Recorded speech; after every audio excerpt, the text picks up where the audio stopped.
8 décadas, a marca Círculo é sinônimo de saúde e hoje é uma das mais completas estruturas de saúde do Rio Grande do Sul. O Círculo Saúde conta com uma equipe de profissionais altamente especializados que, com práticas modernas e humanizadas, cuidam dos clientes com carinho e competência.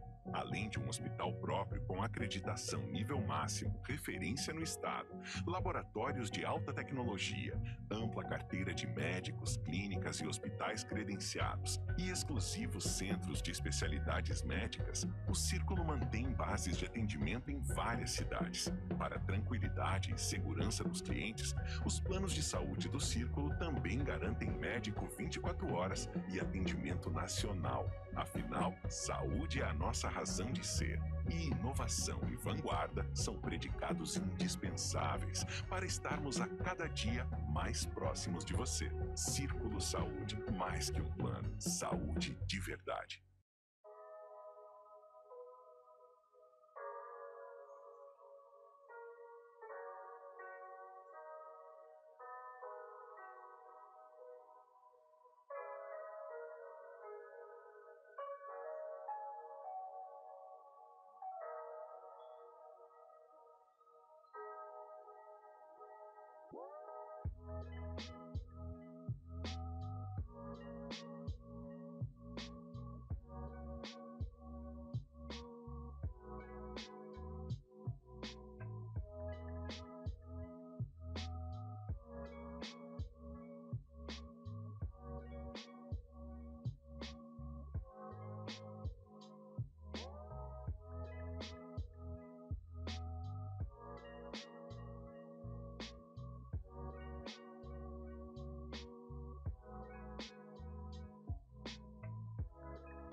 razão é voltar por voltar. Vida é palco, a plateia, é cadeira vazia, é rotina, odisseia, é sair de uma fria, é um sonho tão bom, é cantar e dançar. Vida é um grito de gol, é um banho de mar, é inverno e verão. Vida é mentira, é verdade, e quem sabe a vida é da vida a razão.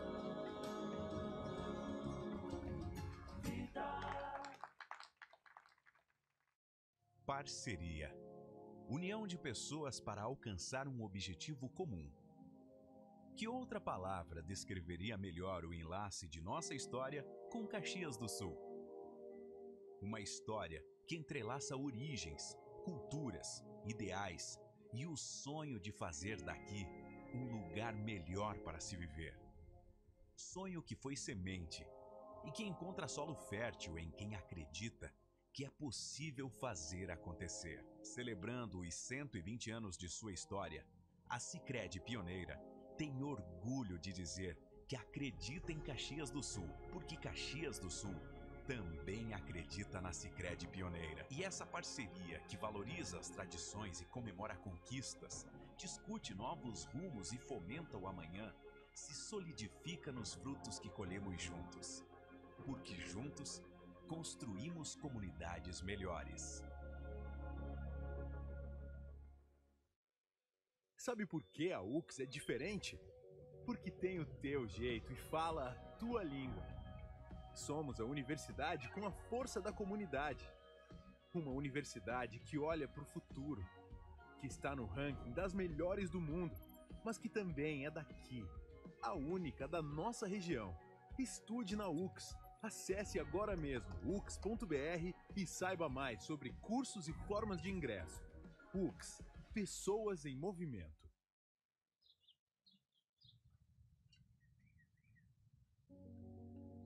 Eu era agricultora, porque ele era pedreiro, ferreiro, e nós fomos morar para nossa casinha. Então eu disse assim, o que eu vou fazer? Eu vou virar essa terra. Ali eu comecei a plantar em volta da casa e ele trabalhando, né, de pedreiro. Nós já tinha os 6 filhos. Plantava, vendia, fazia chimia, fazia pão, fazia tudo um pouco para vender, fazia sabão. Botemos ali uma bodeguinha assim, bem simplesinha. Nem interesse de fazer um mercado. Aquilo estava só para dar um dinheirinho a mais na família, né?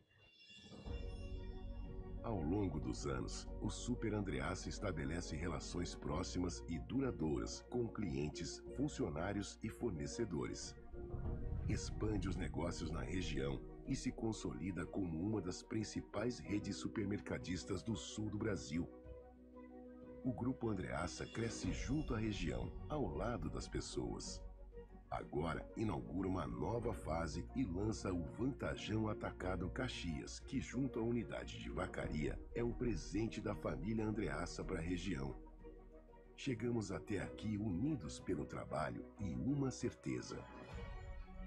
Nosso grande propósito é proporcionar uma vida melhor para todas as famílias. Sejam muito bem-vindos ao novo Vantajão Atacado. O braço atacadista do Grupo Andreassa, o nosso atacado.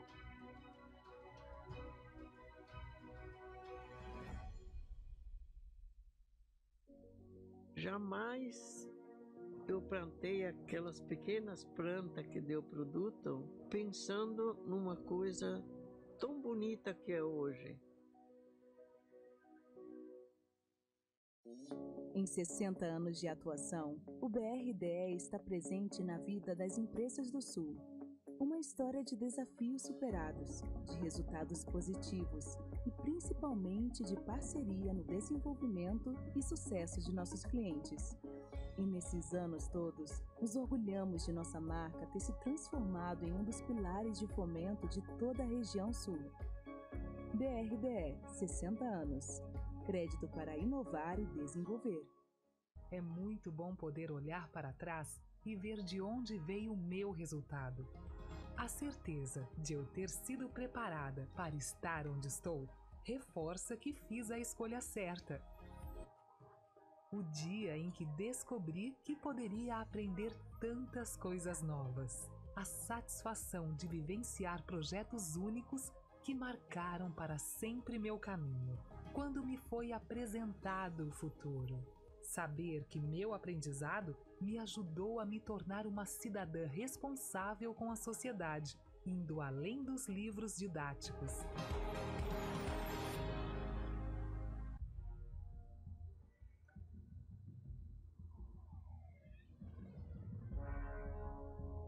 Marco Polo G8, a nova geração de ônibus. Projetada para abrir caminhos de negócios e levar pessoas aos seus destinos.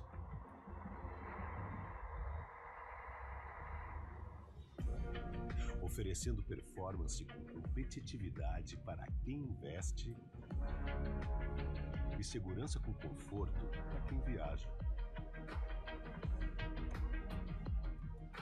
O Marco Polo G8 entrega atributos superiores e chega para reescrever a história do transporte rodoviário.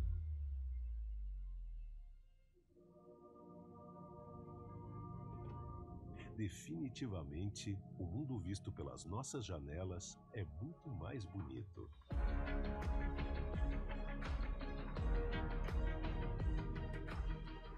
Marco Polo G8 leva você ao futuro. Estamos na estrada há décadas. Sim, décadas.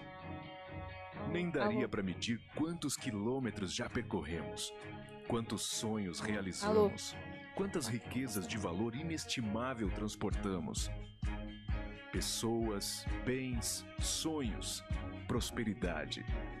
Mas isso foi só o começo. Em um mundo que não para de mudar, somos movimento.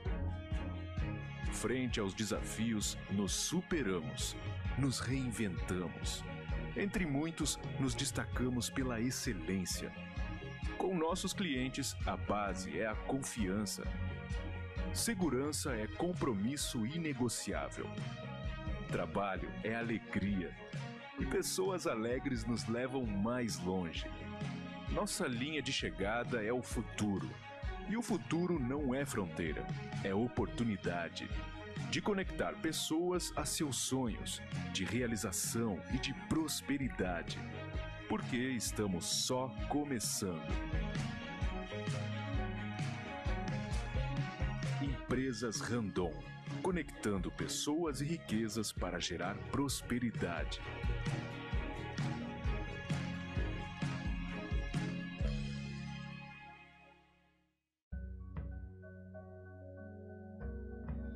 Todos os dias, o Brasil acorda, o Brasil se levanta, o Brasil sai de casa para empreender.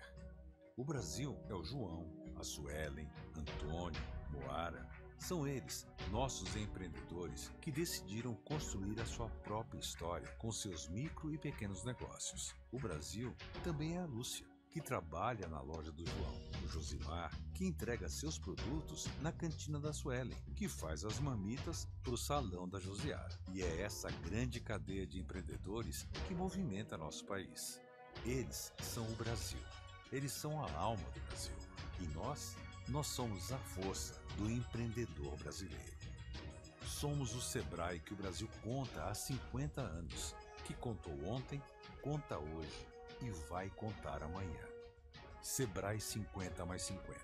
Criar o futuro é fazer história.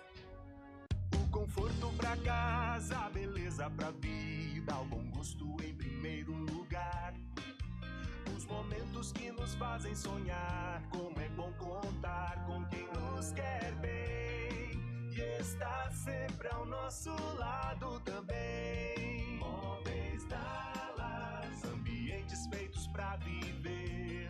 Móveis Dallas, planejados pra você.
RA SIC Caxias.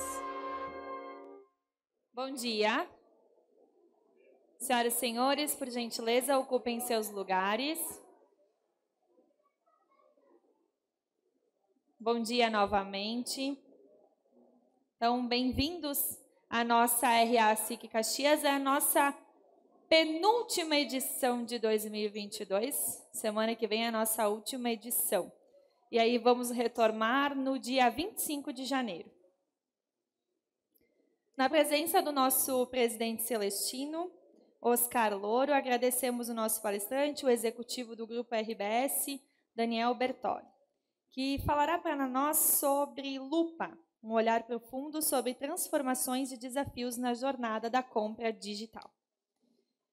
Convidamos para que marquem a SIC nas suas publicações e também a RA com a hashtag RASIC. E registrem também sua participação no nosso backdrop no fundo do restaurante. Para dar a sua saudação, convidamos ao palco nosso presidente Celestino.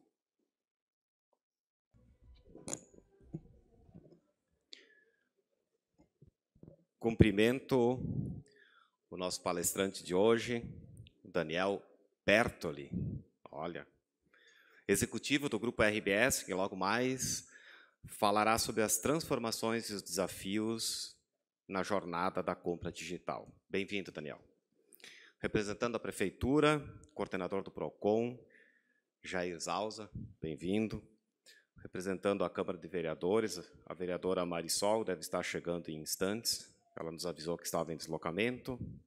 A imprensa, senhoras e senhores, meu caloroso bom dia a todos e a todas. Estamos hoje há exatos 20 dias para o nosso Natal. Embora esta seja a nossa penúltima RA, vamos encerrar o calendário de eventos da SIC. Na próxima segunda-feira, dia 12, quando teremos a presença do cônsul-geral da Itália em Porto Alegre, numa programação que será bastante intensa e, por esse motivo, queremos adiantar a nossa mensagem de boas festas para que possamos celebrar e espalhar entre todos nós o espírito do Natal. Desejamos, sobretudo, que a fé e a esperança do Natal renovem nossas forças para continuarmos lutando em mais um novo ano que se aproxima, com todos os desafios que nos aguardam. Desejamos também que o Natal seja fonte de luz e que a sua magia possa permear os nossos corações, nos guiando pelos caminhos da solidariedade, da prosperidade e, principalmente, da felicidade. Falei antes para vocês que vamos encerrar o nosso ano com uma agenda bastante intensa, nesta e na próxima semana, pois não poderia deixar de falar sobre o trabalho do ano inteiro, que foi realizado pela SIC Caxias por meio de todas as suas diretorias e seus mais de 100 empresários voluntários. A vocês, meus caros diretores, em meu nome, em nome dos nossos vice-presidentes, o nosso agradecimento e reconhecimento pela dedicação e apoio às causas da nossa entidade. Nesse nosso primeiro ano de gestão, vocês rapidamente incorporaram a cultura associativista, trabalhando por causas que são coletivas, e rapidamente entenderam a história e o papel desta nossa entidade. A todos vocês, o nosso muito obrigado.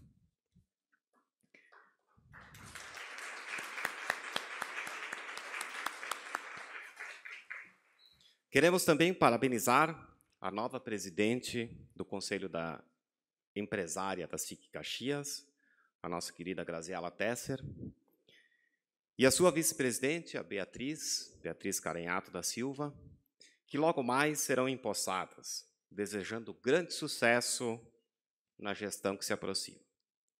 Da mesma forma, cumprimentar a presidente Ágata Tonieto,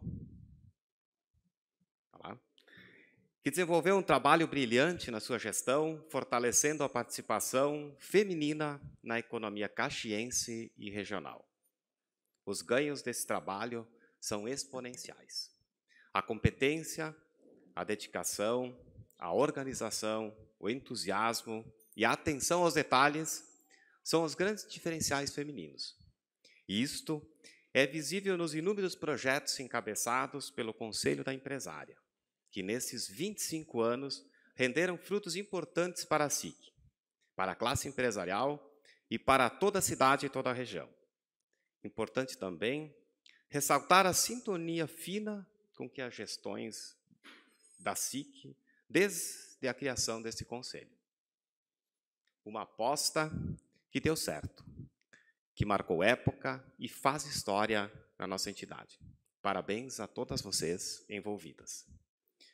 Por fim, lembrar a todos que no próximo dia 10, sábado, teremos mais uma edição do nosso pit stop na Rota do Sol.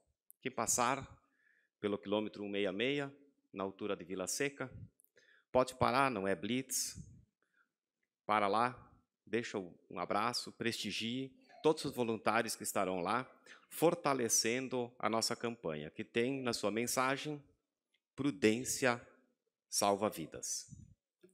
E esse é o intuito, gerar conscientização, para que os motoristas dirijam com cuidado e respeitem as regras de trânsito, para que possam usufruir da sua viagem, do seu passeio, com total segurança, sem acidentes, junto com a sua família. Como vocês sabem, esta ação antecipa a Operação Verão Rota do Sol, que se iniciará no dia 16.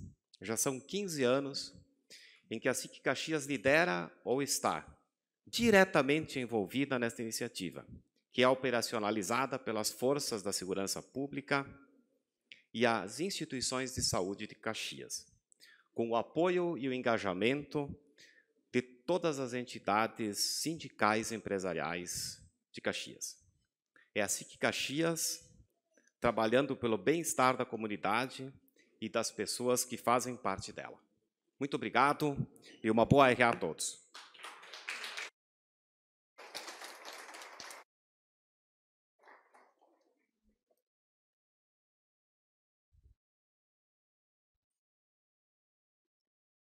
Convidamos agora para que confiram no telão as nossas marcas parceiras aqui da RA.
E na nossa vitrine RH de hoje, que é uma ação que nós temos para as nossas associadas divulgarem os seus produtos, seus negócios, está conosco o nosso núcleo de consultorias de negócios criativos, que iniciou em julho de 2020. Atualmente conta com um grupo de 26 empresas e elas estão expondo aqui no fundo do salão, então no fundo do nosso restaurante. Convidamos para que conheçam mais. Nós temos pessoas do artesanato, nós temos profissionais da música e também são elas que fizeram as nossas guirlandas, que estão abrilhantando e decorando os nossos espaços aqui na SIC e vão estar conosco na nossa confraternização aqui, né, interna de final de ano. E elas estão promovendo um sorteio super especial de uma cesta. Quem ainda não participou, eu convido para que preencham o cupom e participe. Nós vamos sortear o nosso ganhador ou ganhadora de hoje no final da palestra. E agora vamos passar para um momento muito importante da nossa RA. É a solenidade de posse da presidência do Conselho da Empresária da SIC Caxias, gestão 2023-2024, que neste ano completa 25 anos de fundação e tem a missão de fomentar o surgimento e dar visibilidade às lideranças femininas da nossa cidade e da região. Como forma de agradecer ao trabalho da gestão de 2020 e 2022, convidamos a atual presidente do Conselho da Empresária, Ágata Tonieto, para receber flores do presidente Celestino Louro e da presidente e vice-presidente eleitas, Graziela Tesser e Beatriz Caragnato da Silva. Por gentileza, ao palco.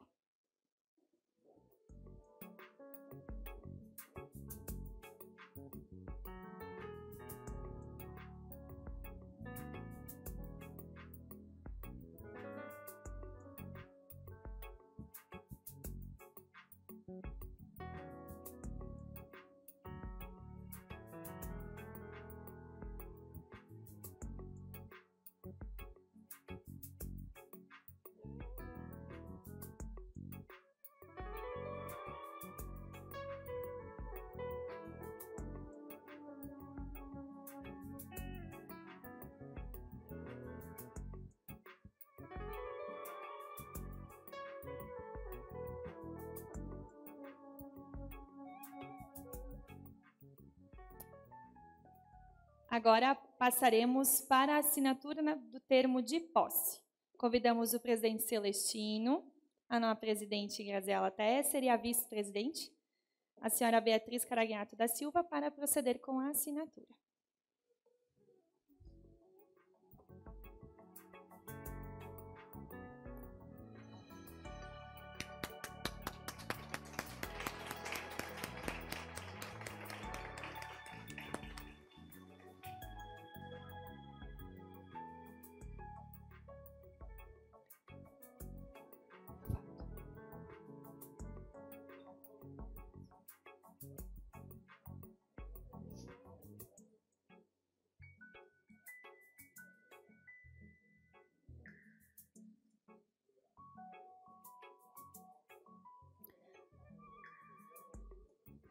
Muito obrigada. Convido, então, a nossa presidente eleita. Por favor, vice Beatriz, fiquem aqui ao palco, Grazi, para a sua saudação. Obrigada. Muito bom dia a todos. É com imenso orgulho e satisfação que eu assumo o desafio de conduzir pelos próximos 2 anos o Conselho da Empresária da SIC. Eu tive a felicidade de poder participar de um vídeo feito pela SIC na passagem dos seus 120 anos. Em uma das minhas falas, que consta no filme, eu reforço a certeza que temos de que a SIC é a casa do empresário. O Conselho, parte da SIC, é o olhar e o movimento feminino. Há pouco também, para apoiar a matéria de uma das nossas conselheiras, que produz uma revista, eu busquei dados sobre o empreendedorismo feminino. Um estudo do Sebrae, BID e Nubank, de 2019, destacou que, em momentos menos promissores da economia, as mulheres ingressam no empreendedorismo por necessidade e não como uma escolha da trajetória profissional. Já durante a pandemia, os negócios liderados por mulheres foram os mais impactados. Porém, ao mesmo tempo, o número de negócios liderados por mulheres que surgiram durante a pandemia foi maior em relação aos liderados por homens. Daí o entendimento de que, apesar de ser por necessidade, a mulher é incansável em busca dos seus objetivos, além de ser reconhecidamente capaz de exercer com maestria duplas, triplas, quádruplas jornadas. Assim, o desafio de assumir esse conselho com seus já 25 anos de história tem relevância ainda maior. Desde o princípio, nós temos como objetivo apoiar o empreendedorismo feminino, conhecendo as suas forças e fraquezas e trazendo luz para as suas conquistas. Assim como faremos hoje à noite, com o lançamento de mais um livro produzido com o esforço de todas as nossas conselheiras. Eu acredito também que, para além deste papel de fortalecer o empreendedorismo feminino, nós temos um papel importante como diretoria desta casa. Se esta é a casa do empresário, temos a responsabilidade de trazer ao empreendedor, ao associado, o olhar feminino, leve, único, que só a mulher sabe ter. Seguiremos o nosso trabalho pautados na realização de eventos de sucesso, como o Café com Informação e a Noite da Salada, além de fortalecermos o pilar de capacitação, uma causa que nos é de grande importância. E, por falar em seguir, aproveito o momento para agradecer a todas as conselheiras que mantiveram firme e brilhante o nosso conselho nestes 25 anos. Em especial, a minha amiga e presidente Ágata, incansável na condução do conselho nestes últimos 3 anos, enfrentando todas as dificuldades e desafios da pandemia e que finaliza a sua gestão com muito sucesso e feitos memoráveis. Me cabe, sem dúvida, aprender com tudo o que vivemos e honrar a cada uma das conselheiras em busca da construção desta gestão que faremos eu e minha vice Beatriz, a querida Bea. Obrigada, Bea, por aceitar estar comigo neste desafio e nesta jornada. Eu encerro agradecendo a todos os meus amigos que estão aqui hoje, ao meu time da ANL, que me apoia e fortalece, a Previ e ao meu amigo Celestino. Me viste crescer, Celestino, e hoje dividimos juntos essa jornada. Que privilégio. De forma especial, aos meus pais, que são a minha base e que me deram todos os meus valores. E ao meu pai, que me fez conhecer e amar esta casa. Contigo, pai, eu aprendi a importância do voluntariado. E é por tua causa que eu estou em fotos nestas paredes da SIC carregando a bandeira da Rota do Sol. Dani, Ben, Alice, vocês são a minha força, o meu incentivo, o meu porto seguro. Obrigada por existirem e por formarem a nossa família perfeita. Eu amo vocês, de todo o meu coração. Conselheiras, eu conto com vocês e espero que juntas possamos manter este conselho firme e forte, como nós somos, cada uma de nós. Muito obrigada a todos e uma ótima RA.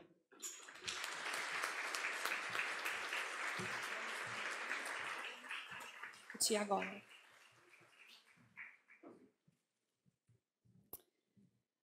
Como forma de agradecer, então, e prestar, então, sua primeira homenagem como presidente eleita, convidamos a nossa presidente do Banco da Mulher, a Silvana D'Alegrave, a nossa Nilva Randon, por gentileza, para a entrega de flores, junto com o nosso presidente Celestino, aqui ao palco.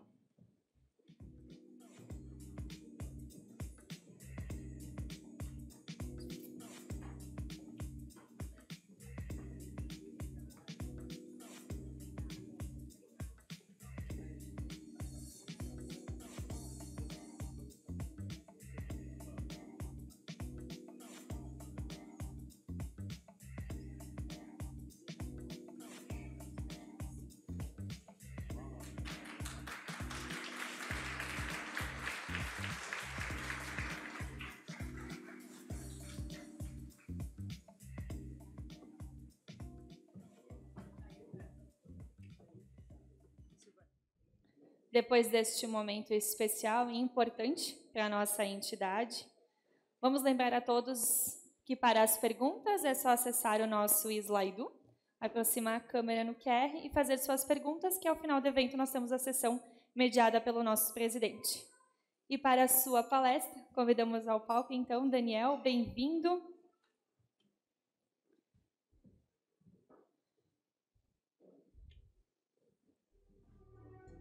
Muito obrigada e boa palestra. Oi, gente, tudo bem? Bom dia a todo mundo, primeiro. Né, eu quero primeiro agradecer, né, esse espaço aqui. Estou muito feliz de estar aqui hoje. Né? Acho que uma parte muito importante do meu trabalho, né, lá na RBS, como pesquisador, é esse momento que a gente consegue, né, levar para o mundo o que a gente produz em casa, né, fazer com que as pessoas tenham acesso ao conteúdo que a gente está produzindo, ao conhecimento que a gente está gerando lá. Né, isso é a parte que eu considero mais importante. Né. Então, eu vou me apresentar rapidinho. Né, eu sou o Daniel Bertoli, eu sou hoje gerente de uma área lá da RBS que a gente chama de Consumer Insights e Analytics. Né, dentro da área de dados, vou tentar explicar de uma forma resumida, é meio complicado, mas assim... dentro da área de dados, esse time fica responsável por todas as informações, todos os dados de consumo, né? Tanto de consumo de mídia, né, dos veículos da RBS ou de mídia no geral, como de consumo, né, de setores, das empresas que a gente atende, dos nossos clientes de mídia também. Né? Então, sempre que a gente estiver falando de consumidor lá na RBS, a gente tem a nossa área de Consumer Insights Analytics que está olhando para esses dados, está produzindo conteúdo e trazendo esses conteúdos aqui para vocês. E hoje, esse conteúdo que eu estou trazendo aqui é o terceiro de uma série de conteúdos que a gente tem feito aí nos últimos 5 anos. A gente começou... Vou passar aqui para o próximo. A gente começou com um estudo que se chamava Persona, que eu acredito que muitos de vocês aqui tenham sido impactados. Era um estudo que investigava lá, clusterizava, né, a população do Rio Grande do Sul em alguns grupos que navegava pela conexão das pessoas com a tradição, falava um pouco de religião, né, e separava lá as pessoas nesses clusters. A gente vai... Aqui tem uma retomada desses grupos, assim, para a gente dar uma olhadinha. A gente começou com esse estudo, então, de clusterização. Depois, 2 anos depois, a gente começou a olhar um pouquinho para comportamentos emergentes. Então, por exemplo, como a gente estava vendo o consumo de 60+, como a gente relacionava ele com o Brasil, já que aqui no Rio Grande do Sul, né, a gente sabe que a gente tem um envelhecimento da população mais acelerado do que no resto do país. A gente foi dar uma olhadinha para isso, e aí a gente fez o nosso segundo estudo, que se chamava Cápsula. E esse aqui, então, que é o nosso terceiro estudo, ele se chama Lupa, né, e qual é o nosso objetivo, né, por que ele existiu? Né? A gente estava vivendo aquele contexto de pandemia, né, que todos nós aqui passamos, e a gente começou a se questionar assim, né, tudo isso está acontecendo, muitas mudanças no dia a dia das pessoas, né, elas sendo impactadas por tudo que estava acontecendo. Como é que ficou, nesse contexto, a relação das pessoas com a marca, né, dentro do processo de compra? A gente começou a se questionar isso. Será que mudou esse peso? Será que a marca ela virou mais importante ou menos importante? E aí, dentro desse contexto, a gente vai ver aqui, né, por onde a gente passou e onde isso tudo nos levou. Né? Então, a gente partiu dessas premissas. Mais uma vez, a gente se juntou com o Instituto Consumoteca, que é um instituto lá do Rio de Janeiro, bastante reconhecido, né, da área de pesquisa. E a gente foi, então, investigar essas tensões aí, né, geradas por esse momento e o que acontecia a partir disso. Como que funcionou, né, esse estudo? Então, a gente teve 2 etapas, uma quantitativa e uma qualitativa. Ali na quantitativa, a gente teve aí, né, cerca de 1.200 entrevistas, tanto no Rio Grande do Sul quanto no restante do Brasil, para que a gente pudesse comparar, né, ver o que era diferente. E a gente teve 30 entrevistas qualitativas aí também, para que a gente conseguisse se aprofundar, né, em diversos pontos aí que eram necessários para a gente compreender melhor aqui o que aconteceu. Quando a gente está, né, falando com pessoas do Rio Grande do Sul, então o nosso conceito é de pessoas que moram no Rio Grande do Sul, né, esse era o recorte da população. Né, uma pesquisa, importante dizer, né, uma pesquisa amostral que respeita a configuração, né, de renda, de sexo, de renda, de sexo, de... Gente, me fugiu a terceira palavra. né, mas que respeita a configuração do Rio Grande do Sul, né, assim como é feito em pesquisas importantes como o próprio censo, desculpa, o censo não, mas como as pesquisas que, de fato, querem mostrar, né, as diferenças do que está acontecendo no Rio Grande do Sul. A gente seguiu aí essa configuração para mostrar que, de fato, o que, no geral, né, no completo, aqui a gente está pensando e para que esses dados façam sentido. E a gente se aprofundou em algumas categorias, né? A gente teve que fazer essa escolha em algum momento, então a gente vai falar de moda, de alimentos, decoração, automotivo e financeiro, mas a gente tem toda uma etapa aqui no início que está falando do geral, e depois a gente se aprofunda um pouquinho para a gente ver se teve diferença aí entre as categorias ou não nos resultados que a gente encontrou. Então, para começar, né, eu sei que às vezes a gente fica nessa coisa assim, pandemia, a gente está meio cansado, né, de falar de pandemia. Mas é importante a gente dar esse contexto, porque é a partir disso que tudo, né, mudou aí rapidamente nos últimos tempos. Então, a gente entra nesse contexto de pandemia para entender alguns pontos aqui que foram essenciais nessas mudanças de comportamento de consumo. A primeira dessas questões é o que a gente chama de destrave tecnológico. O que eu quero dizer com isso? Durante a pandemia, a gente teve vários fatores que fizeram que as pessoas começassem a se experimentar no mundo digital. E aí eu estou considerando aqui tanto coisas do dia a dia, do processo de compra, como, por exemplo, né, eu comprava no mercado e agora, né, principalmente lá naquele início de 2020, assim, eu ainda não tenho, não posso sair de casa, ainda não sei muito bem o que está acontecendo, vou experimentar isso daqui, às vezes vou comprar digitalmente, às vezes vou pelo menos conversar, né, com aquela empresa pelo WhatsApp ou por algum outro canal. Então, isso fez com que as pessoas experimentassem um pouco mais, né, os canais digitais, e muitas pessoas que não tinham esse acesso ou não tinham esse costume passaram a fazer isso.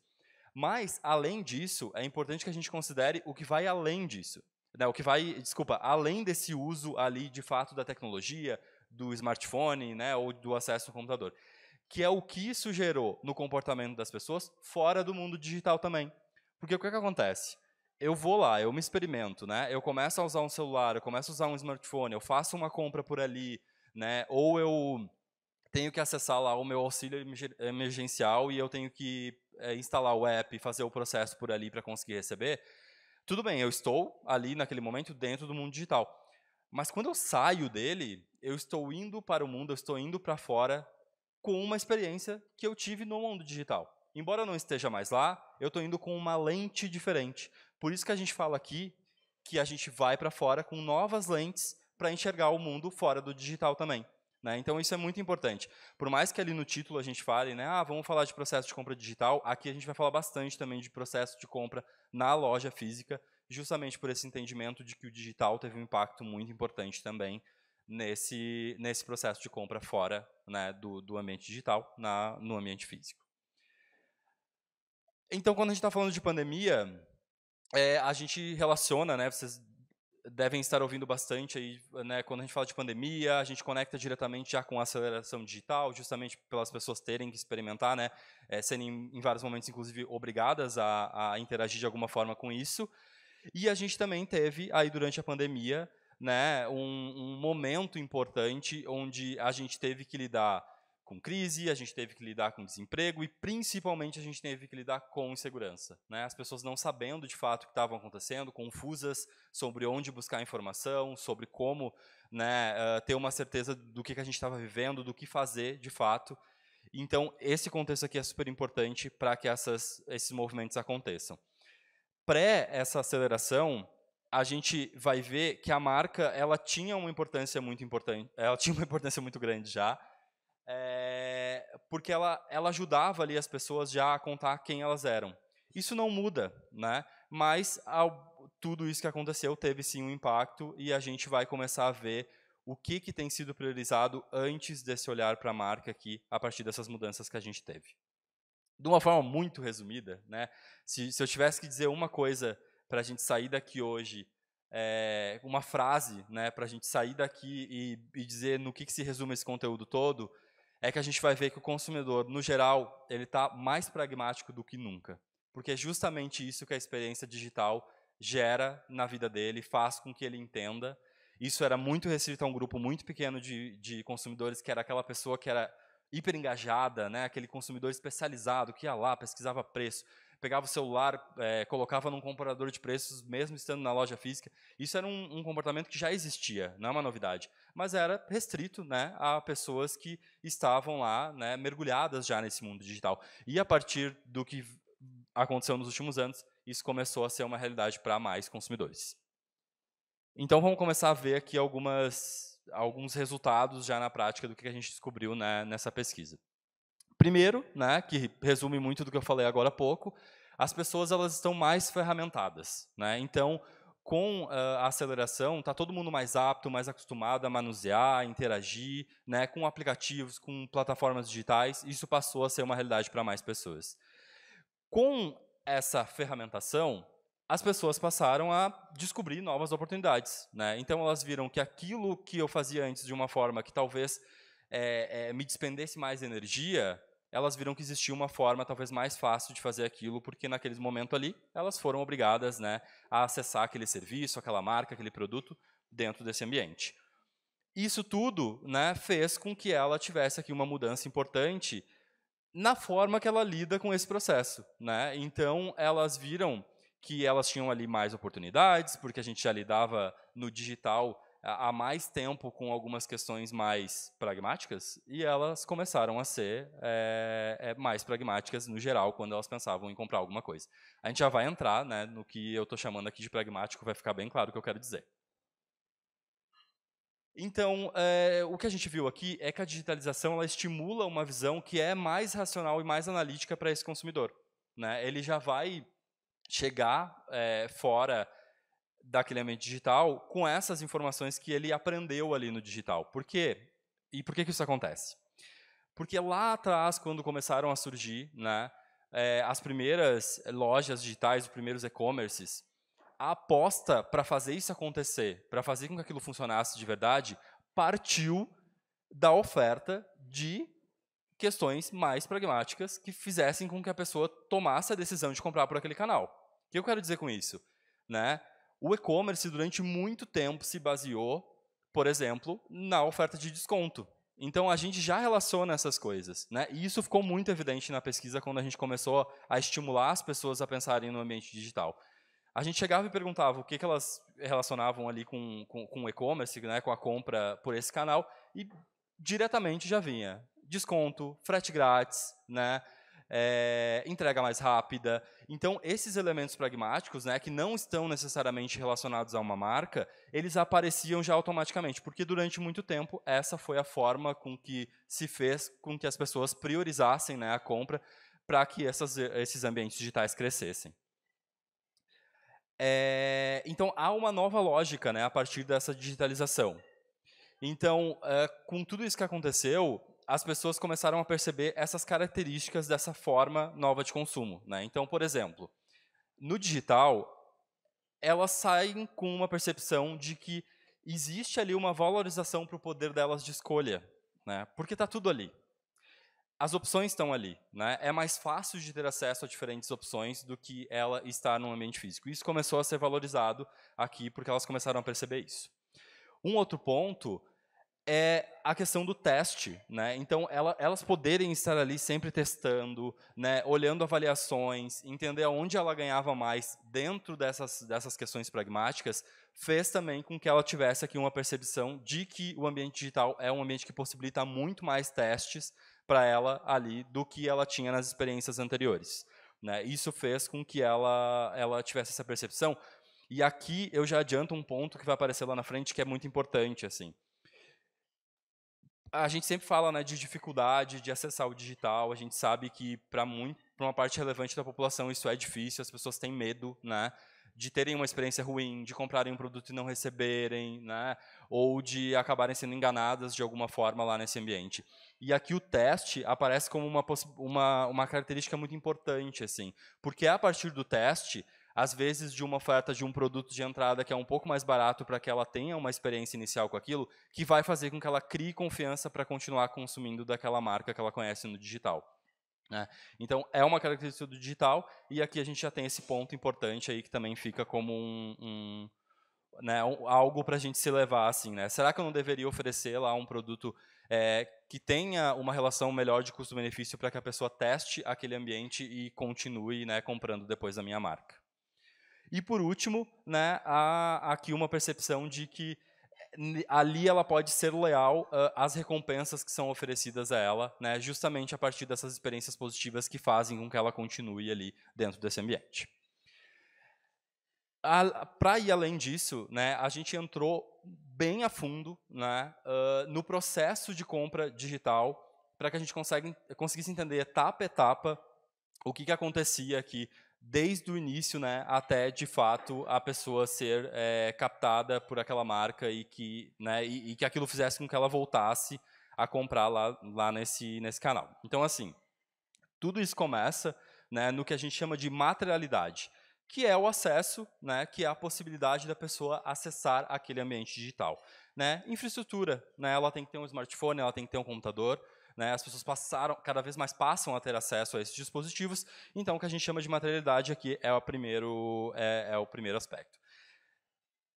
A gente já começa com confiança, né? A pessoa tem que acreditar na promessa que aquela categoria ali está oferecendo para ela nesse ambiente digital. Então, assim, né, aqui muito importante, né, a gente levar em consideração que não necessariamente a experiência que ela teve no físico vai levar com que ela confie automaticamente naquela marca no digital. Né? Ela tem que se experimentar também ali para que ela crie inicialmente essa confiança e vá em frente no processo. Então, eu até dei um depoimento ali, né? Vou ler rapidinho para vocês. Ó. Eu sempre evitei comprar no site, tinha medo de não chegar, de não ser o que esperava, de não servir. Mas começaram a vir essas liquidações, todas por conta da pandemia, e eu fiquei tentada. Né? Então, ela acreditou naquela oferta ali, resolveu seguir, teve confiança, e aí foi, né, e fez aquela primeira compra ali. A gente passa, então, por uma etapa que a gente chama aqui de teste. Né? Então, de novo, aqui reforçando essa importância da gente possibilitar que as pessoas testem, né, a nossa marca no digital, para que ela, né, estimular que ela vá experimentar esse canal também, mesmo que eu seja consolidado fora desse ambiente. Né, a pessoa disse ali que ela acabou comprando bastante coisa durante a pandemia, né, que quase tudo deu certo, e mesmo quando ela precisou de uma troca, não foi tão complicado como ela pensava. Né? Então, olha que importante. Né? A pessoa tinha medo ali de comprar, precisar trocar, mas ela foi lá, comprou, deu um problema, ela precisou de uma troca, mas deu certo a troca. Né? Então, ela já sai dali com uma percepção positiva, porque ela teve uma experiência, né, de troca no ambiente digital, algo que antes ela talvez não confiaria.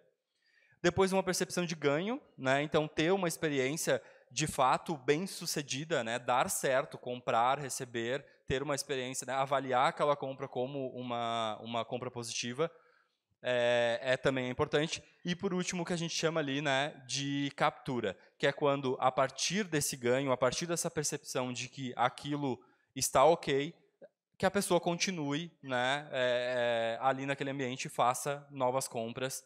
E, para isso, ela tem que acreditar ali que vão ter, né, novos ganhos, que vão ter ganhos em compras futuras também. Né, parte muito, de novo, desse teste de confiança que ela teve aqui no início. Então, a pessoa disse ali, não, eu que nunca tinha comprado online, passei a ser a louca do online.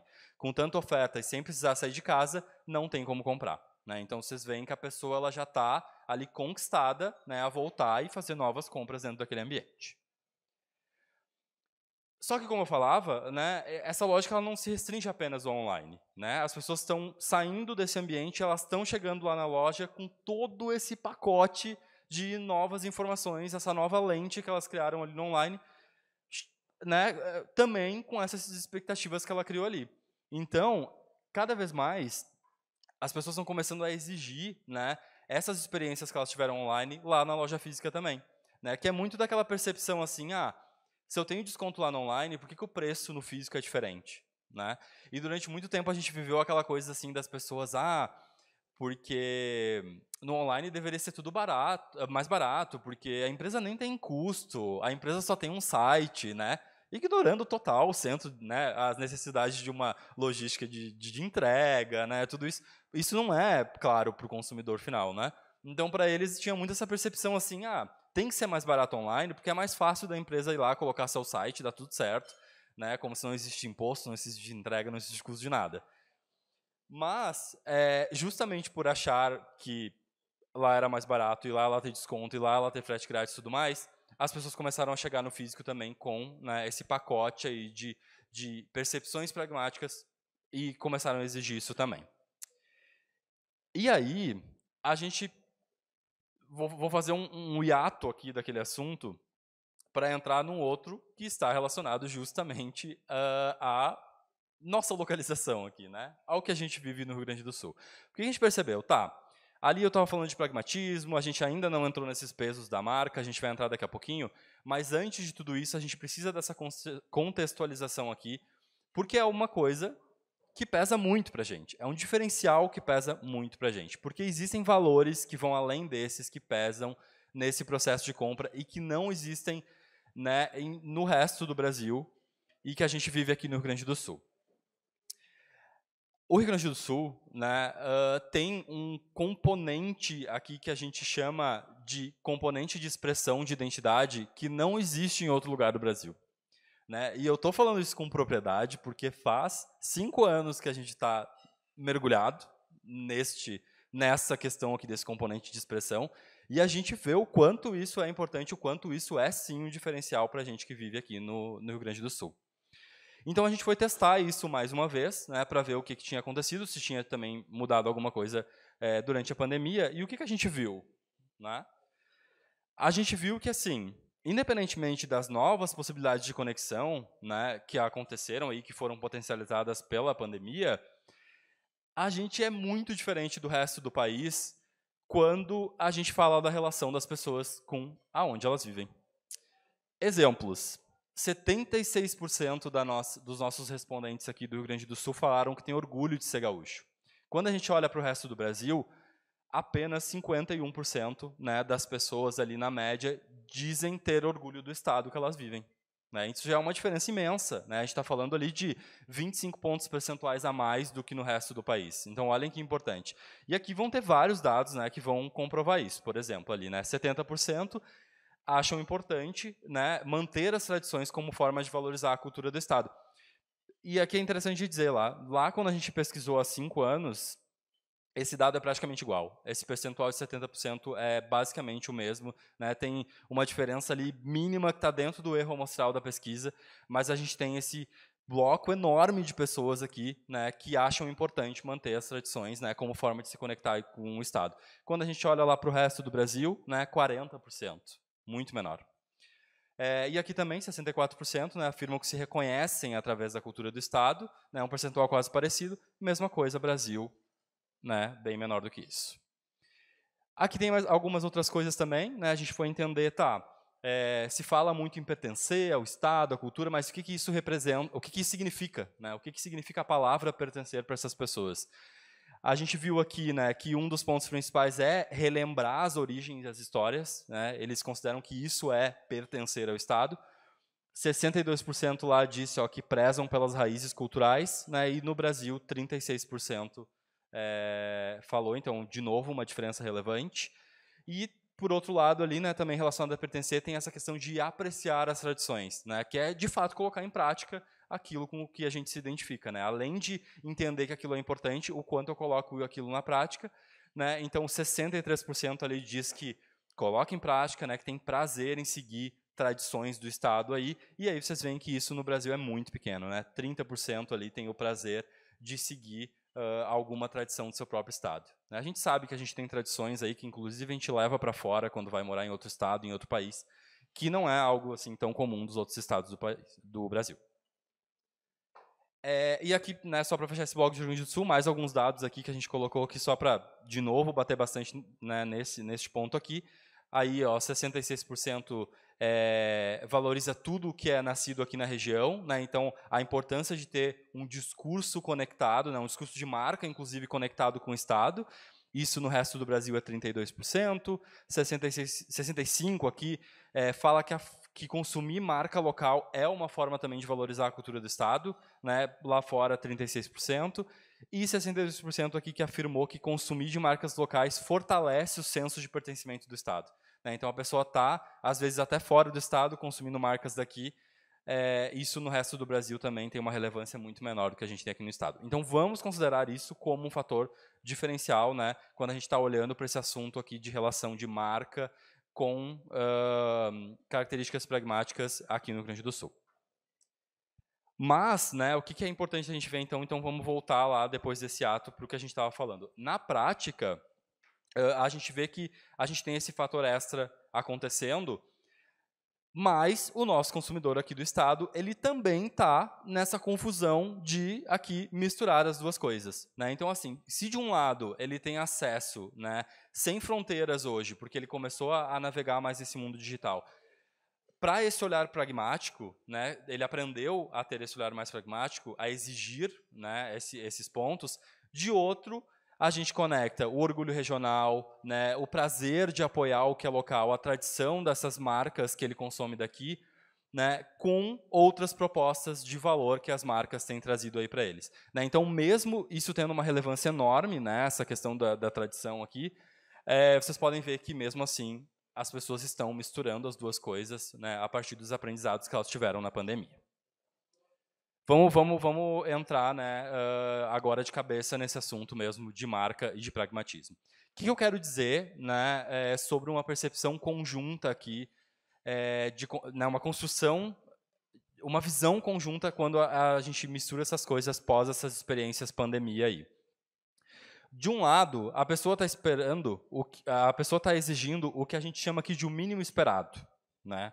Que o que é? Ela espera que a marca ofereça minimamente o que ela tem visto em todos os canais, também, né, fora do que é o digital. Mas, por outro, a gente tem um peso que ainda é muito relevante, né, que não deixou de ser relevante, do que gera diferencial para aquela marca em si. Né? Então, ela pega o que ela aprendeu e ela mistura aqui com essas propostas de valor que ela tem das marcas em cada uma das categorias.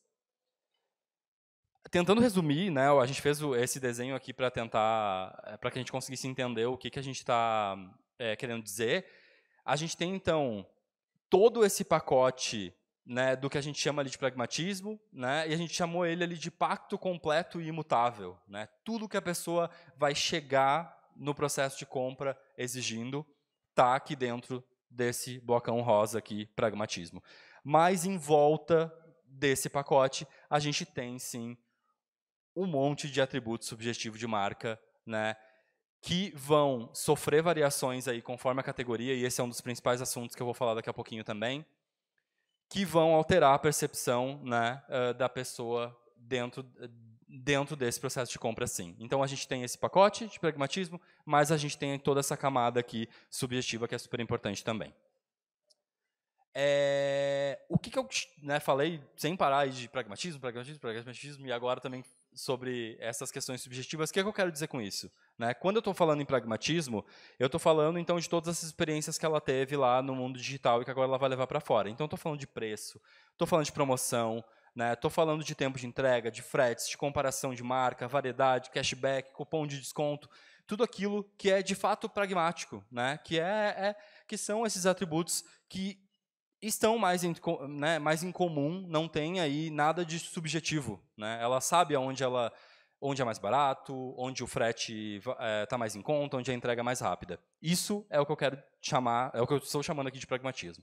Por outro lado, eu tenho aqui os atributos subjetivos. E o que eu quero dizer com isso? Né? São todas aquelas questões que são difíceis de explicar, né? Mas que as pessoas relacionam à marca e que nem sempre é uma conexão tão lógica assim. Né? Então, a tradição da marca, o que a gente chama de coolness, né? Que é aquela coisa assim, o quão legal aquilo parece, o quanto aquilo se conecta com a identidade da pessoa. Né? A gente fala em lifestyle, né? Em regionalismo, que para a gente pesa muito, em propósito de marca. Então, tudo isso que é subjetivo é o que está nessa camada aqui de fora, além né? Além de todo esse bolo de questões pragmáticas. Só que a gente viu, né, que isso não funcionava da mesma forma para todas as categorias. Por isso que a gente quis entrar aqui nelas, né, para a gente conseguir entender essas diferenças. Então, a gente fez uma escala aqui.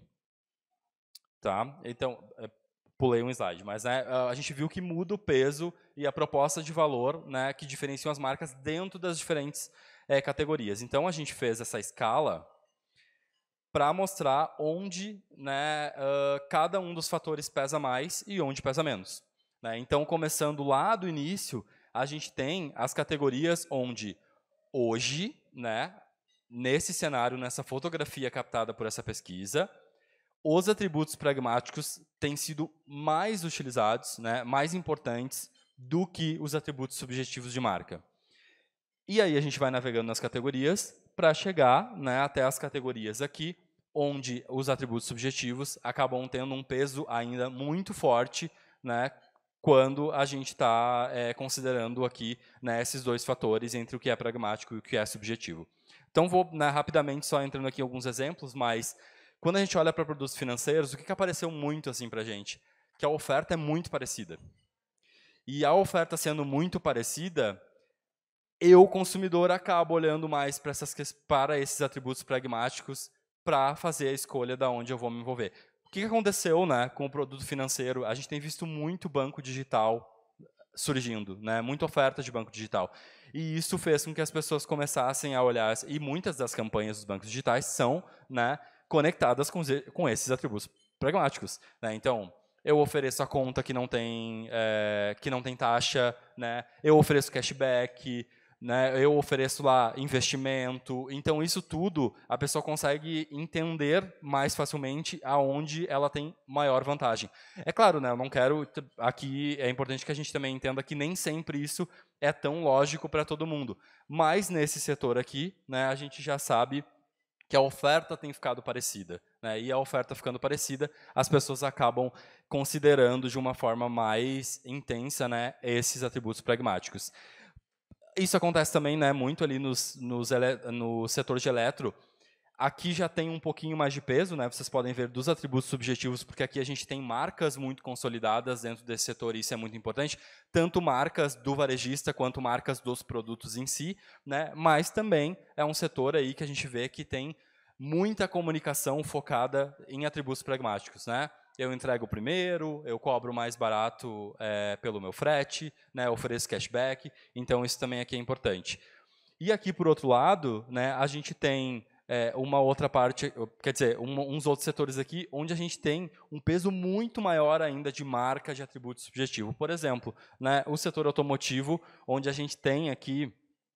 e isso, gente, são coisas que as pessoas disseram, né? Então, é importante, por mais que eu não tenha... Aqui eu não tenho nesse slide os percentuais, é importante dizer para vocês que isso são coisas apontadas pelas pessoas, né? Então, assim, quando eu estou lá olhando para o automotivo, eu tenho muito, né, um peso muito grande da força da marca, do design, né? Então, isso pesa muito, além dessa simples comparação de preço, né? Por mais que eu tenha carros com preços parecidos entre as marcas, eu não vou comprar lá naquela marca porque eu tenho uma confiança de anos aqui nessa marca, ou ela entrega algo que tem muito mais a ver com o meu estilo de vida do que a outra. Mesma coisa, né, o setor de alimentação, que por mais que trabalhe com muita promoção, com muita oferta, a gente tem vários atributos de marca aqui, né, que é aquela familiaridade que as pessoas têm com o lugar, com o supermercado que elas compram, né, a conexão, muito forte que é a conexão local, né, isso apareceu bastante, assim, dos supermercados que têm produção regional, né, daqueles que se conectam com as pessoas do Rio Grande do Sul. Então, vocês veem como nesses setores aqui isso muda bastante. A gente vai entrar nos exemplos, vai ficar também mais simples de entender. Então, qual é o desafio aqui, né, de uma forma ainda mais resumida? Mas quando a gente está falando no pragmático, eu tenho que pensar assim, que tipo de conveniência eu vou entregar na jornada de compra para que a pessoa me perceba como pragmático, né? Me perceba como uma marca que está olhando para essas questões mais comparáveis. Ao mesmo tempo, né, como é que eu vou evidenciar essa percepção de vantagem, né, dizendo que o meu atributo pragmático é melhor do que o outro, né, pensando que as pessoas vão fazer hoje de uma forma mais fácil essa comparação. E quando eu estou falando já dos atributos subjetivos, eu estou pensando, né, o quanto que as suas narrativas de marca, o quanto que as marcas estão conseguindo se conectar com o novo mundo, né, como é que a gente está se conectando com o estilo de vida das pessoas, né, algo que a gente já tem trabalhado há muito tempo e que não perdeu de forma alguma, né, a sua importância aqui dentro desse processo também. Aqui eu vou trazer alguns exemplos, então. Né? Então, primeiro, eu vou entrar nesse bloco aqui, que é o bloco onde as coisas né, onde os atributos pragmáticos são mais importantes, né? E a gente trouxe aqui um exemplo do varejo de eletro, que é a Magalu, né? Por que a gente trouxe esse exemplo? Porque, ao mesmo tempo que a Magalu tem feito um trabalho muito forte de reforçar esses atributos pragmáticos, né? Então, vocês veem, tem muita campanha da Magalu que fala em cupom, cashback, né? Tem todo um sistema aí de pontos criado recentemente, né? Oferta de frete grátis, entrega rápida, variedade, né? Lançaram aí o que eles têm chamado de Super App, que reúne dentro de um aplicativo, né, todas as relações que a pessoa pode ter com a marca ali dentro num mesmo lugar. Mas, ao mesmo tempo, né, vocês podem ver, super importante, né, percebeu que isso aqui é importante, então percebeu que lá no digital eu tenho que fazer isso daqui, eu tenho que oferecer isso daqui para, né, naquele ambiente ali conquistar a pessoa, mas, ao mesmo tempo, né, tem investido aí em personificação da marca, né, conseguir construir aí a comunidade em volta da marca, né, a importância da presença no offline também, que acaba, às vezes, sendo um atributo subjetivo, estar no dia a dia das pessoas, né, no que elas transitam fora do ambiente digital também. Então, vejam como a Magalu é uma marca que conecta as duas coisas, né, muito bem, e que está hoje dentro de um setor onde o digital fez com que os atributos pragmáticos passassem a ter uma importância imensa nos últimos anos. Daí, a gente tem lá na outra ponta, né, as marcas, os setores, desculpa, onde o subjetivo é mais importante. E aí o exemplo que a gente traz aqui é do Zafar, né, dentro do setor de alimentação. Como eu falei, as pessoas aí super dentro do setor de alimentação, considerando o fator regional como um fator importante. Então vocês podem ver, né, por que o Zafar lida muito bem com essas duas questões aqui, estando dentro de um setor onde marca, né, dentro da nossa escala, é super importante. Por quê?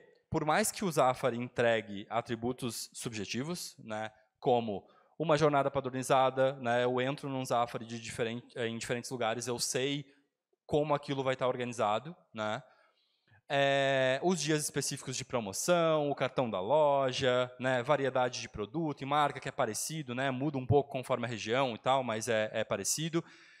Ao mesmo tempo que ele olha para isso, ele dá uma importância muito grande para a marca, né? Então ele consegue se conectar com valores regionais, né, seja através de parcerias com marcas regionais, construção de comunidade, né, a tradição da marca Zafar, que é muito grande, e eles valorizam muito isso na comunicação, né, nas campanhas deles.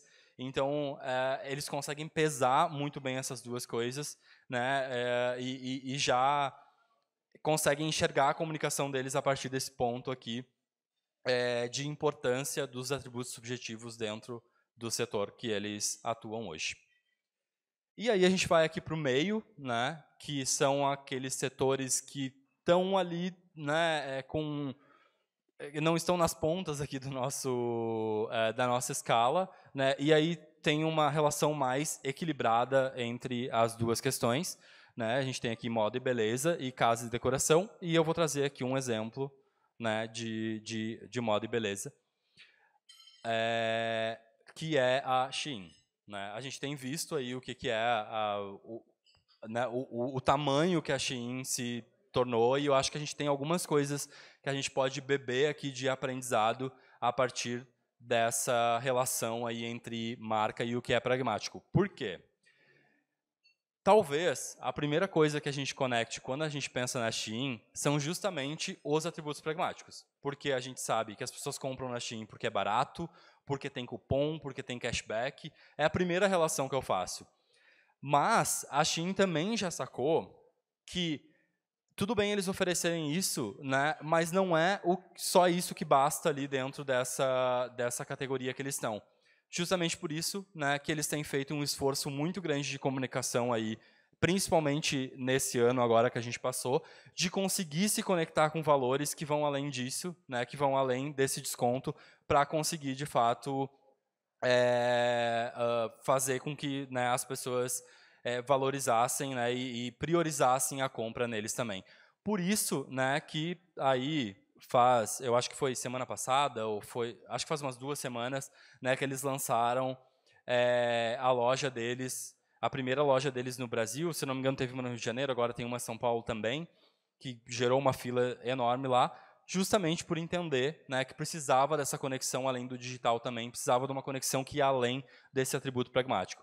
Então, o que a Shein tem feito, né, além de dar desconto, frete grátis, cashback e tudo mais? Ela tem se conectado, por exemplo, com tendências de moda, né, tem a questão de novidades toda semana, que é uma característica grande desse mercado de moda.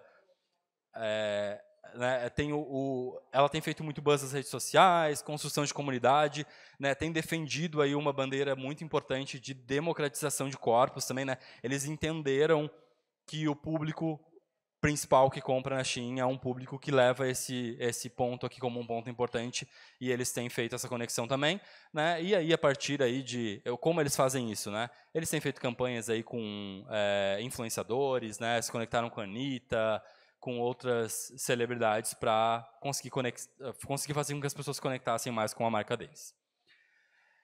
E qual é o saldo, né, final que a gente tira de tudo isso, né? Como é que a gente resume isso daqui na prática, né, em ações que a gente pode levar para fora aqui? Como eu comentei lá no início, se tiver uma frase para sair daqui hoje na cabeça, é essa aqui, né? As pessoas estão mais pragmáticas, vamos colocar no nosso dia a dia isso como um ponto de discussão, né? Vamos entender como é que a gente está gerando essa percepção aqui, né? Lembrando que é uma percepção, né? A gente tem que fazer com que as pessoas entendam que a gente está ofertando atributos pragmáticos que sejam relevantes para elas, né? Então, isso tem que estar no mundo, isso tem que estar para fora, as pessoas têm que entender, de fato, né? Tem que conseguir ter essa percepção da nossa marca também. Então, esse é o nosso principal achado aqui, né? Então, de novo, né, temos o pacote aqui de benefícios pragmáticos ali no meio e essa proposta fora ali de valor extra de atributos que são subjetivos. Aqui a gente resumiu, né, em 3 grandes pontos como a gente coloca isso na prática. Primeiro que o quê? Né? Tudo isso fez com que a gente tenha, né, uma nova relação do consumidor com as marcas, né? A gente reforça a necessidade desse combo de benefícios que hoje para esse consumidor já é obrigatório, porque ele viveu isso no online. Então ele vai tanto no online de novo como no offline estar aí com essa lente de não, se o preço lá é esse, eu quero esse preço também, né? Ou eu tive essa experiência positiva, eu quero ter ela aqui também. Fora, isso é o mínimo que você tem a me oferecer para que eu escolha a sua marca. Depois, né, de novo reforçando assim, né, não é uma experiência só no online, né, então é essencial que a gente pense o todo. Tem uma outra pesquisa que a gente fez sobre eletro no ano passado, ali por julho, mais ou menos, a gente fez uma pesquisa também, quem quiser ter acesso é só nos pedir também, onde a gente foi olhar essa questão do físico, né, do online, e a gente viu assim, ó, mudou muito pouco quando a gente coloca em condições iguais a escolha das pessoas pelo online ou pelo digital. Ou seja, quando a gente testou lá, dizendo assim para a pessoa, ó, eu vou te oferecer exatamente a mesma coisa no online e no físico. Qual você escolhe? A gente viu que as pessoas que escolhiam o físico antes, elas continuam escolhendo o físico, né? Por mais que tenham tido essas experiências no online. Só que agora elas chegam lá no físico, né, com essas experiências, com tudo que elas viveram ali no online. Mas essa questão de preferência, né, a gente viu que a gente comprovou ali, né, que de fato as pessoas têm sim né, a expectativa de terem boas experiências fora do mundo digital, né, elas querem lá escolher, né, claro, varia bastante entre as categorias também, né, mas isso é um ponto importante. E por último aqui, né, um reforço dos papéis de meio de comunicação para entregar essa proposta complementar. Como eu comentei, né, não adianta a gente ter um pacote enorme de atributos pragmáticos se a gente não levar isso para as pessoas e fazer com que isso chegue a elas também. Aqui eu vou passar rapidinho, que a gente está esgotando o tempo, né, mas quando eu falo, né, novas relações com as marcas, a gente trouxe aqui o exemplo da Elevato, que tem feito aí, um bom trabalho em cima disso, né, que tem conseguido trazer esse pacote de benefícios pragmáticos aí, conectando com a marca. Então, no online, com muitas ofertas, muitas promoções no online, mas, ao mesmo tempo, buscando ações com influenciadores locais, né, valorizando o PDV. Então, é uma marca que tem conseguido conectar essas duas coisas. Vale olhar de perto, né, o que Elevato tem feito. Quando eu falo em mudanças de compras, aqui seja no físico quanto online, né, a gente também... A gente fez... a gente resumiu aqui o que apareceu, dado a importância. Né, então, as pessoas falam assim, buscar vantagens que se igualem, né, que superem, ou pelo menos se igualem às ofertas do digital, né, procurar variedades e novidades em produtos e serviços. Isso aqui é as expectativas, né, de quando eu vou numa loja física. Possibilidade de experimentar, né, vivenciar uma jornada mais objetiva e mais funcional, vivenciar uma experiência que proporciona, né, uma imersão no universo da marca. Então, assim, o que de diferente eu entrego no físico, né? Será que tocar o produto ou conhecer um pouco mais de como aquele produto é produzido ou entender melhor como a experiência de consumo dele funciona ali na loja, o que eu entrego de diferente? A importância do atendimento, né, do papel do vendedor, que seja acolhedor e que seja informativo, e não, assim, se eu fui lá, o que de diferente aquele vendedor consegue informar, né? Aqui a importância da gente ter pessoas que, de fato, consigam estar naquele papel ali de especialista naquele produto que está vendendo na loja, né? Isso foi reforçado pelas pessoas. A conexão com o universo digital, né? Então, assim, tanto na questão do preço, mas assim, a oferta de serviço, cuidar para que a pessoa tenha uma experiência parecida também lá. E, por último, ali, né, ter esse cuidado, né, não me desconectar do digital. As duas coisas existem ao mesmo tempo. Né? Cada vez a gente vai falar menos em digital offline, vai virar tudo a mesma coisa. Então, ter esse cuidado para essa coexistência aí dos dois canais, né? Não tentar fazer com que as pessoas tenham experiências parecidas e que não sejam um entrave para elas. Vou dar um exemplo de entrave. Né? Comprei no online e preciso trocar. Aí eu chego na loja e eu não posso trocar na loja. Mas é a mesma loja, né? Por que eu não posso chegar lá e não posso trocar? Isso é um tipo de entrave que a gente acaba diferenciando na cabeça das pessoas. Não, existe uma loja online, existe uma loja física. Né? Cada vez mais a gente tem que tomar cuidado com isso, para que as pessoas tenham uma experiência só. E, por último, né, o reforço aqui rapidamente do papel da comunicação, da gente entender que hoje, nos meios, a gente tem desafios diferentes. Quando a gente está falando aqui em mídia linear, né, televisão, rádio, a gente está falando num desafio que a gente tem vivido muito no Grupo RBS, assim, que é um desafio de mensuração, né, de entender como é que eu mensuro. A gente sabe que entrega, né, e vocês sabem que entrega. Nas experiências que vocês têm, a gente vê que entrega. Mas, assim, como eu mostro, né, como eu conecto dentro, eu consigo mostrar resultado, né, a partir desses meios. Enquanto lá na mídia digital, que, por outro lado, já são famosas por essa medição de performance, de entrega, como a gente entende, né, como é que a gente entende o que eu preciso entregar no digital, né? Que nem ali que eu estava falando do Elevato, né? Qual é o tipo de informação que eu tenho que entregar para o consumidor lá no digital e o que eu tenho que entregar nos outros meios. Então são desafios diferentes, né? No digital é um desafio mais do conteúdo do que eu tenho que fazer, e aqui é um desafio maior de mensuração. E, por último, né, só então uma provocação que a gente coloca aqui, que parte desse estudo, né, que é essa pergunta aqui, se da gente olhar para nossas marcas, a gente fazer essa reflexão, se a nossa marca está pronta aqui para viver, né, toda essa loucura que a gente tem vivido aí a partir dessas transformações que eu relatei aqui no estudo. Muito obrigado. É isso aí, pessoal. Obrigada, Daniel. Vou te pedir já para nós ficarmos ali na lateral para nosso momento de perguntas. Mas antes disso, nós temos um sorteio. Vou te deixar este e você me entrega este. Isso. Obrigada.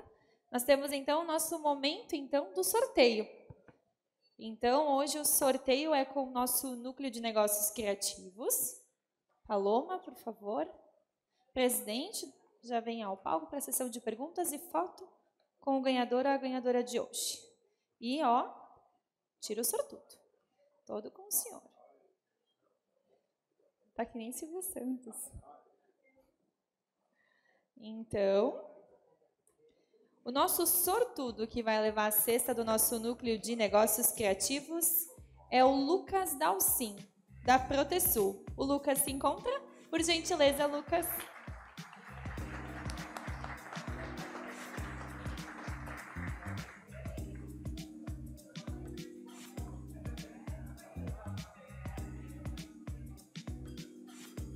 Bonita, não?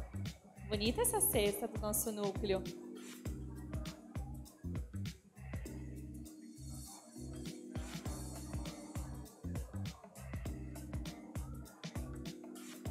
Muito obrigada. Presidente, com o senhor. Daniel, que informações valiosas você compartilhou conosco aí. Parabéns. Nós temos uma colocação ao microfone do nosso Joel, nosso parceiro, diretor da RBS. Joel, por favor. Daniel, primeiro, parabéns pela explanação. O conteúdo é denso, mas acho que tu conseguiu de uma forma bem didática. Eu queria te perguntar qual a dica de ouro para aquela marca que ainda não conseguiu buscar esse equilíbrio entre pragmatismo e atributo, posicionamento de marca, para estar mais competitivo frente a esse cenário de mercado que é muito competitivo, grandes marcas, ali tu mostrou o Magazine Luiza, mas para o médio varejista aqui da Serra Gaúcha, qual é a dica de ouro para tentar fazer frente a esse mercado cada vez mais globalizado e competidor? Perfeito. Eu acho que tem 2 pontos assim que eu destacaria que são importantes. Assim. Primeiro, né, puxando para minha função, né? Para mim é muito da gente perguntar para as pessoas, de fato, assim, entender o que funciona como valor para elas. Né? Como eu coloquei ali, não é fácil assim de entender e muda muito conforme o contexto que as pessoas vivem. Né? E aí, aqui no estado, a gente tem muito essa conexão com o regional. Né? Então, perguntar para as pessoas é uma dica importante. Assim. Não precisa ser nada complexo. Né? A gente fala sempre muito isso no dia a dia. Assim, eu não preciso contratar um instituto de pesquisa, fazer um grande estudo. Às vezes, eu criar um canal para ouvir as pessoas, né? Entender por que ela fez aquela compra, por que ela não fez, por que ela gostou daquela experiência, por que ela não gostou. Só nisso, né? Só eu parar para analisar isso, eu já vou conseguir ter descobertas importantes de como eu me diferencio, né? Frente ao que a gente está vivendo, frente a tudo isso que a gente viu aqui. Né? E eu acho que o segundo ponto também é muito ter colocar em discussão os atributos pragmáticos, assim, que eu comentei tanto aqui. Porque eu sei que a gente fala sobre isso de vez em quando, mas o que eu tenho visto assim nas minhas interações com alguns clientes que a gente interage é, às vezes, o não estabelecimento deste assunto como um assunto que deve ser discutido. Né? Às vezes com uma percepção de que eu sei que o meu preço é mais barato, ou eu sei que a minha oferta é maravilhosa, né? Ou eu tenho esse atributo aqui. Né? Às vezes eu tenho assim, mas eu entrego de graça. Né? Eu tenho frete grátis, e então não vou discutir mais nada em relação a isso, porque eu já tenho isso, e isso é importante para as minhas pessoas. Né? Botar isso como discussão e entender assim, será que realmente aquilo tem o peso que eu acho que eu tenho para as pessoas? Ou tem alguma coisa ali no concorrente que é mais importante do que aquele frete grátis, que é também pragmático e que está atropelando, né, esse meu ponto? Ou melhor, né, às vezes até não é que aquele ponto ele não é importante, mas a forma com que ele está sendo comunicado não está deixando claro para as pessoas que aquilo é importante. Às vezes, né, a gente tende a achar que as pessoas têm uma visão de tudo que a gente está fazendo internamente. Né? Eu estou oferecendo o preço mais baixo, eu sei que o meu preço é mais baixo, mas talvez a pessoa não saiba. Né? Então, tentar entender se realmente as pessoas, se aquilo está claro para todo mundo, que aquele meu posicionamento, que aquela minha escolha, né, está na cabeça das pessoas, é importante também. Acho que para mim são esses 2 pontos principais. Assim. Muito bem. Nós temos mais um questionamento do Eduardo Michelin, nosso vice-presidente de serviços, e ele traz um assunto interessante.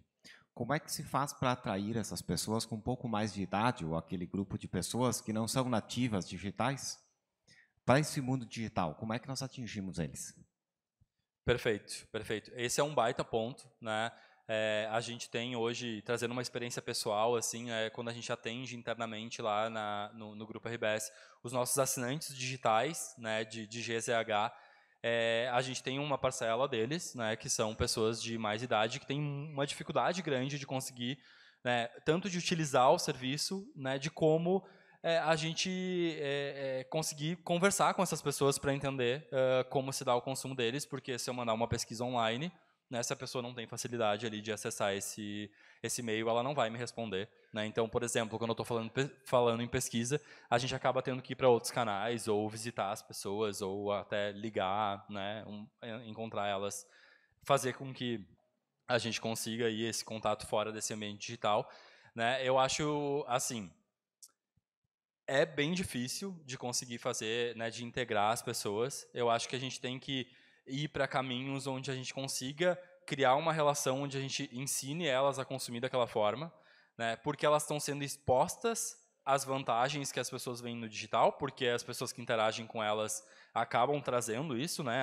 Comprei no online mais barato, né? Então elas vão ter essa vontade, talvez, de experimentar. Então, talvez tentar criar uma proximidade, fazer com que, né, tentar criar esse canal de tentar ensinar as pessoas, né, a chegar nesse lugar. A gente sabe que às vezes muito desse consumo, né, e a gente até estava conversando antes sobre isso um pouquinho, acontece a partir de outra pessoa da família que vai tentar ajudar e tal, mas nem sempre aquela pessoa vai estar ali disponível também para que aquela compra, né, aquele canal ali, aquela jornada, né, se conclua, a pessoa consiga fazer a compra, né? E também entender assim que às vezes talvez não seja o canal mesmo, né? Então oferecer outras possibilidades para a pessoa, né? Talvez uma forma facilitada dela sim ser atendida no ambiente físico seja um canal também, mas assim, é um baita desafio, é um baita ponto, né? É uma grande questão, e de novo reforçando o resultado da nossa outra pesquisa, né? A gente vive no Rio Grande do Sul um movimento acelerado, né, de envelhecimento da população. Nós seremos o primeiro estado do país onde a gente vai, né, não ter mais o que a gente chama de pirâmide etária, né? Porque a gente vai inverter a pirâmide, né? A gente vai ter mais pessoas com idade mais avançada do que pessoas mais novas, né? Isso vai acontecer primeiro aqui no Rio Grande do Sul do que no resto do país. Então, este é um assunto muito importante para a gente aqui no estado. Então, o Daniel Posa, lá da NL Informática, ele traz uma questão ligada ao futuro. Ele reflete que a pesquisa busca representar o presente e o passado, né? E ele pergunta como é que vocês do Grupo RBS, qual a ferramenta, qual é o instrumento vocês utilizam para entender o futuro, ou seja, para onde nós estamos indo. Perfeito, perfeito. Eu vou trazer 2 pontos de novo, né? O primeiro, que é, assim, se conectar, de fato, com esses institutos que olham para o futuro, né, que pensam tendências, então olhar muito para isso. E, assim, tem muita coisa disponibilizada de graça hoje, né? Claro que com o cuidado da gente olhar para institutos de renome, né, que tragam informações que, de fato, a gente sabe que foram pesquisadas da forma correta, mas eu acho que essa é uma dica importante, assim, né, olhar para esses canais e consumir essas tendências, né, tentar conectar com o que a gente vive no dia a dia, porque, de fato, né, quando a gente está falando em pesquisa, a gente está falando de uma foto do momento, né, quando a gente está falando em metodologia de pesquisa como essa. Que aí vem meu segundo ponto, né, que é algo que a gente tem investido bastante lá no Grupo RBS, por isso que a gente criou aí no ano passado essa nossa área de dados também, né, que são áreas dentro das empresas que consigam olhar para o futuro através da análise de dados e através da aplicação, né, de metodologias, de técnicas de data science, né, de ciência de dados, que consigam tentar prever movimentos, né. A gente tem feito isso bastante. É um investimento para o futuro, né, é uma coisa que tem se desenvolvido aí de uma forma muito acelerada, mas ainda assim a gente sabe que não é uma realidade, né, não é comum que se olhe para isso, mas é muito importante, né. Então são times, né, são pessoas, são cientistas de fato que olham para os dados que a gente tem hoje, conectam com tudo que a gente tem vivido e tentam prever, né, o futuro através aí de técnicas, através de metodologias que olham para frente, né. Vou dando um exemplo prático para deixar claro para todo mundo, né. Quando a gente fala de retenção, né, retenção de consumidores, será que com os dados que eu tenho hoje, eu não consigo olhar para o comportamento e entender qual é o grupo de pessoas que tem uma tendência maior a deixar de consumir o meu produto? Então, isso que eu quero dizer com ciência, né? Tu olha para aquele grupo e tu aplica no teu novo consumidor, a partir do comportamento que ele vai tendo, com as experiências que ele vai tendo, tu consegue entender se ele é uma pessoa que tem uma pretensão maior ou menor a deixar de consumir o teu produto, e tu já consegue agir antes que ele tenha, né, aquele comportamento. Né? Então, é um assunto aí que se tem falado muito no mercado, né, que vale muito o investimento e que a gente também está disponível aí, se alguém quiser conversar sobre as nossas experiências próprias, né, que a gente tem tido no nosso negócio de assinaturas lá, nos procurem, porque a gente tem bastante coisa legal aí para contar. Muito bem, para encerrar então a nossa manhã de hoje, o nosso diretor de Economia e Estatística, também diretor do Grupo Randon, Juarez Piccinini. Ao microfone.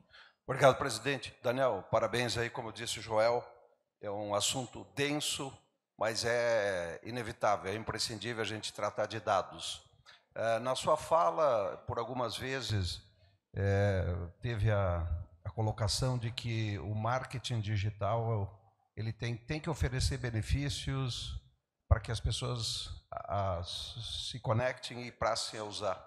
Por outro lado, uma definição clássica do Omnichannel é que todas as condições, seja pelo digital, seja pelo físico, seja retira na loja, recebe em casa, tenha sempre a mesma condição. Não tem essa variação.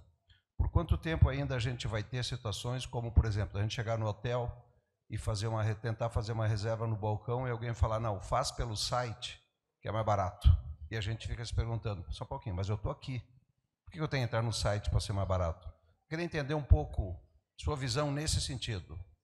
O desafio de ter uma condição única, né, um omnichannel com todas as condições, ou continuar trabalhando digital, que às vezes ele dá prejuízo na operação, ser ele como um atrativo para trazer as pessoas para que elas adotem as soluções digitais. Não sei se foi clara a minha pergunta, Daniel, por favor. Obrigado. Não, perfeito, foi sim. Vou conectar muito com a minha última fala ali, né? Eu acho que, assim, minha visão, né, a partir do que a gente tem visto e tem pesquisado, assim, acho que cada vez sim a gente vai falar menos disso, né? Vai falar menos dessa separação entre o que é digital e o que é físico. Né? Não sei prever quando isso vai mudar para todos os setores, mas em alguns a gente já vê isso acontecer, né? De uma forma mais acelerada. Né? Assim, não tenho dúvida de que quanto mais a gente conseguir quebrar essa diferença para as pessoas, né, mais vai fazer sentido mais ela vai ter uma experiência positiva com a nossa marca, assim. Né, eu acho que a gente tem visto aí as grandes marcas do varejo apostando bastante nisso, né, oferecendo mesmas condições na loja física, né, ou já quebrando essa lógica da troca que não pode mais ser na loja, né, ou com coisas muito simples como oferecer uma entrega que não é entrega, mas que é buscar na loja, né, olha aqui, né, em vez de pagar esse frete aqui, vai lá e busca, que eu não te cobro nada, né, mas vai estar lá prontinho para você só passa lá e retira. Então, eu tenho visto isso muito como uma realidade, né, já, não para todos os setores, né, mas que faz muito sentido, sim, para as pessoas. Né. Acho que no mundo digitalizado, cada vez vai fazer menos sentido que a gente pense sobre isso. Né. E aí a gente fala, é uma coisa bem comum assim dentro da atividade, né, de pesquisa, de Consumer Insights, a gente falar sobre o quanto as pessoas pensam nas coisas. Né? Quando eu estou desenhando lá um questionário de pesquisa, a gente pensa muito nisso. Às vezes eu vou fazer uma pergunta e aí a gente fica assim, mas gente, será que as pessoas no seu dia a dia, tirando a gente aqui, que está pensando em mercado, que está pensando em jornada de compra, será que realmente as pessoas pensam no que elas estão fazendo ou é mais automático? Né? E a gente sempre tenta simplificar as coisas num sentido de entender que elas não pensam sobre as coisas. Né? Quando eu vou fazer uma compra, eu penso nas coisas que a gente falou aqui, né? No que é pragmático, no que eu vou exigir ali. Mas eu digo assim, as pessoas não param no dia a dia para pensar como funciona o processo delas. Primeiro eu vou fazer isso, depois eu vou fazer isso, daí eu vou fazer isso. Né? Então, numa lógica de que tudo cada vez está mais integrado, eu acho que cada vez menos a gente vai pensar nisso, né? Como consumidor. Vai ser tudo automático e vai ser tudo... vai tudo fluir naturalmente. Né? E, nesse sentido, eu aposto muito que a gente vai viver esse ambiente único. Assim. Muito bem. Daniel, te agradecemos aí por ter escolhido a SIC Caxias para estar nesse final de manhã de hoje. e por ter compartilhado esse conhecimento todo conosco. Eu vejo vários rostos aí ligados ao consumo, reflexivos a respeito de tudo que você nos trouxe. Para as suas considerações finais e a sua despedida, então. Certo. Muito obrigado, pessoal, primeiro, pelo espaço. Né? De novo, como eu falei lá no início, é muito importante para a gente conseguir trazer, né, esse conteúdo para vocês. E como consideração final, assim, eu queria deixar justamente um convite para vocês. Né? O que vocês viram hoje aqui foi um resumo dessa pesquisa. Né? Ela é um estudo longo, né? A gente brinca, né? São muitos slides. A gente traz aqui um pedacinho, né, do que a gente consegue trazer dentro do tempo. E a gente tem aprofundamentos nos setores, a gente perguntou muitas coisas sobre os setores, a gente tem marcas, a gente, né, ouviu, trouxe, conectou as percepções das pessoas com as marcas que estavam lá espontaneamente na cabeça delas. Então, eu queria deixar um convite para vocês, para que nos procurem, de fato, né, e que a gente consiga aprofundar aí dentro do negócio de vocês, né, a gente consiga trazer tudo que a gente tem e que hoje não deu para mostrar aqui, né, para que a gente consiga aí juntos né, melhorar aí a percepção que a gente tem de tudo isso que a gente viveu aí nos últimos anos. Muito obrigado, pessoal.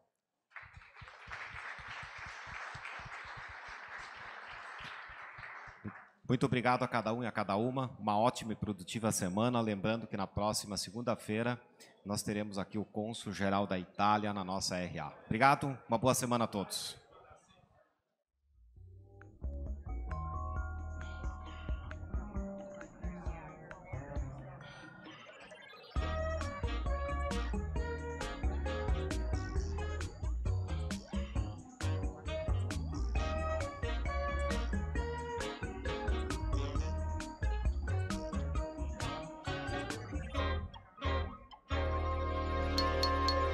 RA SIC Caxias.